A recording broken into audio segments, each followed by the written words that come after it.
And no matter what you believe about Oswald, it has now been declassified that Oswald was trained by the CIA in 1957 under the cover of the Office of Naval Intelligence. These political assassinations continue to this day. The 11-person jury in the inquest must decide if these stills, never before seen of Diana in the Mercedes and then the crash, are the frantic moments after a tragic accident or the aftermath of a calculated murder. Mohammed Al-Fayed, Dodi's father, has long since made up his mind. I believe that my son and Princess Diana have been murdered by the royal family. He claims Diana was pregnant and about to announce her engagement to his son, an embarrassment so great, he says, that Prince Philip commissioned British Secret Service to kill the couple. Assassination is an option when the ruling class can identify an enemy who cannot be compromised. But how do they bend the population's will to do their bidding? Well, the false flag operation is one in which the attacker carries the flag of someone else. It's usually a military operation, and the purpose, of course, is to create the impression that the attacker is someone else. They want to create negative public opinion against the nation whose flag was being used. Or they may even not use a flag at all. This sort of thing is done all the time, and it's certainly not unique in history.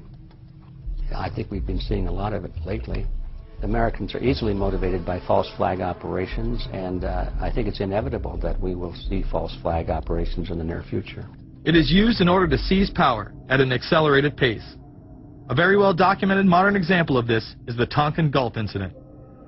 There were two sets of Tonkin Gulf incidents. The first one on August 2nd were real but trivial.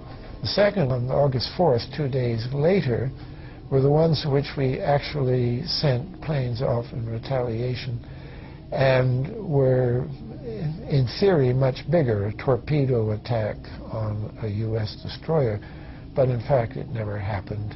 When McNamara visited Vietnam, he confirmed the Tonkin Gulf incident never occurred, and once again, we were lied into war.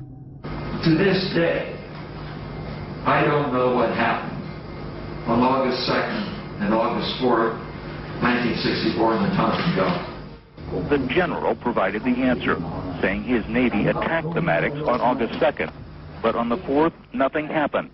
There was absolutely nothing, he said. We know for a fact now that NSA and CIA both falsified their reports up to Johnson on that day to make it look as if there had been an attack. Upon the fall of communism, a new threat had to be established in order to maintain their military-industrial complex and keep the people in fear of invisible enemies. More modern examples of this have been used not only to start conflicts abroad, but to instill fear in large populations in order to demonize groups and further erode civil liberties. The majority of people still believe that Timothy McVeigh was a right-wing extremist who bombed the Oklahoma City building with a Ryder truck because he was upset with the government. People close to the event told a very different story. A local congressman believes that convicted bomber Timothy McVeigh and his accused co-conspirator Terry Nichols are not the only ones involved. The Oklahoma State Representative Charles Key produced a videotape featuring witnesses who claim to have seen Timothy McVeigh with another man the morning of the bombing. He was wearing a ball cap. Timothy McVeigh had his on backwards, which just like this. It was on his head. The other gentleman had his on like this. In fact, the FBI had actively pursued John Doe No. 2 in its initial investigation, then denied his existence altogether. There were also multiple reports that explosives were found inside the Murrah building. The Justice Department is reporting that a second explosive device has been found in the AP Murrah building in downtown Oklahoma City. Mike, you're still with us, aren't you? Yes, I am, and I might tell you in addition to that, in fact, what we were told at the scene a few minutes ago was that, in fact, 2 different explosive devices were found in addition to the one that went off. The second explosive was found and diffused. The third explosive that was found, and they are working on right now as we speak, I understand, both the second and third explosives, if you can imagine this, were larger than the first. Bomb squads were actually caught on video pulling into the building to retrieve these devices. They'll back that trailer down there, and the bomb squad folks will go in, and they will use that trailer. You see the bucket on the back there, sort of, this is how they would transport the explosive device away from this populated area to try to do something with it. I just took a look down the street at the Murrah building again. I see another bomb truck going, so apparently they're going to try to get out that third bomb that's been talked about. This was even confirmed by the governor at the time, Frank Keating. One device was deactivated. Apparently there's another device, and obviously whatever did the damage to the Murrah building was a tremendous, very sophisticated explosive device. Members of the ATF who would have normally been in the building were tipped off prior to the bombing. He saw what appeared to be a police bomb squad truck near the Murrah building 2 hours before the blast. It had a shield on the side of the door, and it said bomb disposal or bomb squad below it, and I really found that interesting. Another witness who spoke to ABC News on the condition of anonymity will tell the grand jury tomorrow he was told by an ATF official agents working in the building had been warned in advance not to come to work. He just came out and told me that the ATF wasn't in the building that day. They'd been tipped by their pagers not to come to work, which I was flabbergasted. McVeigh would even claim in a letter written to his sister, which was published by the New York Times, that he was actually recruited for black operations, which included smuggling drugs into the United States, as well as assassinations. One may brush this off as the ravings of a madman. However, McVeigh was filmed at the Camp Grafton military facility in North Dakota on August 3, 1993. McVeigh's official records state that he was discharged over a year prior from the Army Reserve in May of 1992. Perhaps even more interesting is that Camp Grafton was specializing in training troops in explosives and demolitions at the time. When all was said and done, the security tapes reported to have captured the entire thing on video were rounded up and classified. In 2009, they were finally released, and magically none of them caught the bombing. The excuse being they were all having their tapes changed at that exact moment. This event would be labeled domestic extremism, which was used to demonize critics of world government, militias, and create fear within the populace. Muslim extremism seemed to show its ugly face in then unprecedented fashion on February 26, 1993. A truck bomb had gone off in the parking area of the World Trade Center. Luckily, the bombers failed to follow instructions and parked the truck carrying the explosives against the main support column. What is not discussed, however, is the bomb was actually built by an FBI informant under the supervision of the FBI. Ahmed Salam, a former Egyptian army officer who had been doing undercover work for the FBI, was the man who actually built the bomb. When he was told that he would have to use real bomb-making material instead of harmless substitutes, he became suspicious and began taping his conversations with FBI officials. Last winter, the FBI was praised for its speed in cracking the case of the World Trade Center bombing and bringing 4 suspects to trial.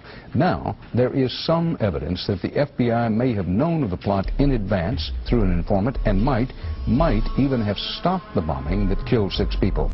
Notice the media emphasizes that they might have been able to stop it.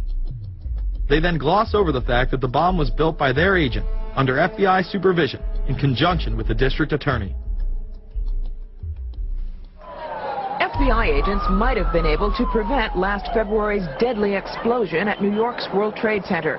They discussed secretly substituting harmless powder for the explosives, but they didn't, according to the FBI's own informant, Imad Salem. Unbeknownst to the FBI at the time, Salem recorded many of his conversations with his handlers. The actual recording where Salam discusses this with his FBI handler, John Antisev, was released years after the trial. You got paid regularly for good information. I mean, the expenses were a little bit out of the ordinary, and it was really questioned. Don't tell Nancy I told you this.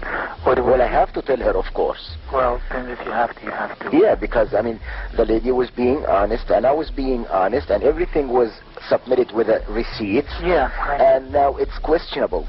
It's not questionable. It's like a little out of ordinary. Okay. You know. All right.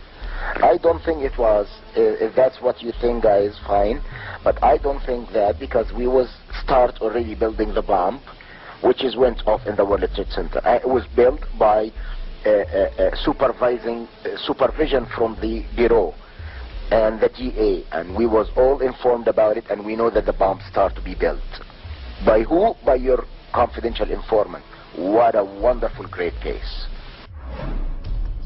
Following the convictions of the Muslims who were too inept to make their own bomb and park the vehicle in the proper area, Salam was pulled into the FBI's witness protection program, where he has never been heard from again. Prior to the largest and most devastating terrorist attack on U.S. soil, the United States was poised as the first truly global superpower.